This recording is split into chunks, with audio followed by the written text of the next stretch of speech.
Are you tired of life's struggles, leaving you feeling overwhelmed and helpless? What if I told you there's a way to ease the burden of pain and suffering? Today's story reveals a profound lesson from Buddha that could change the way you face challenges forever.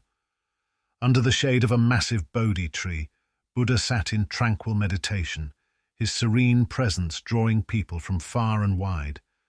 Among the crowd, a man with a weary face and hunched shoulders approached, clutching his hands as if carrying an invisible weight.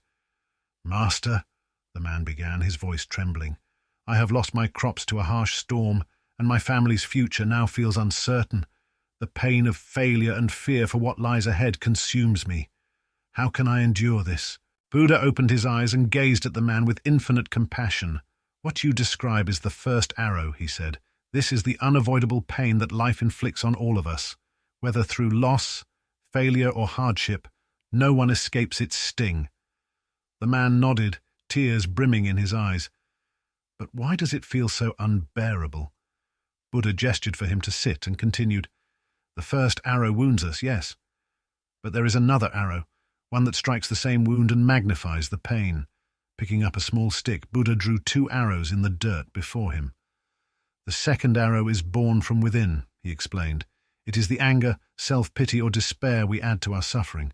This arrow is not inevitable. It is a choice." The man stared at the lines in the dirt, his brows furrowed in thought. "You mean my sorrow and fear are making the pain worse?" Buddha nodded gently. "Indeed, the first arrow is beyond your control, but the second one is in your hands. By recognizing it, you can choose not to let it harm you further."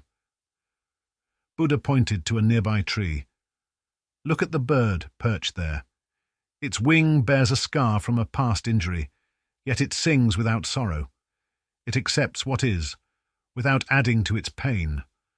The man turned to see the bird, its cheerful song filling the air. A flicker of understanding crossed his face. "But Master, how can I stop myself from feeling despair?" Buddha smiled. "Through mindfulness.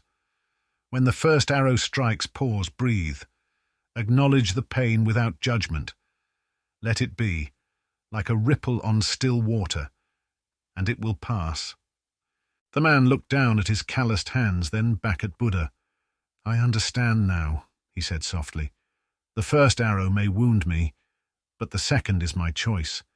I can choose to let it go." Buddha's face lit with a serene smile.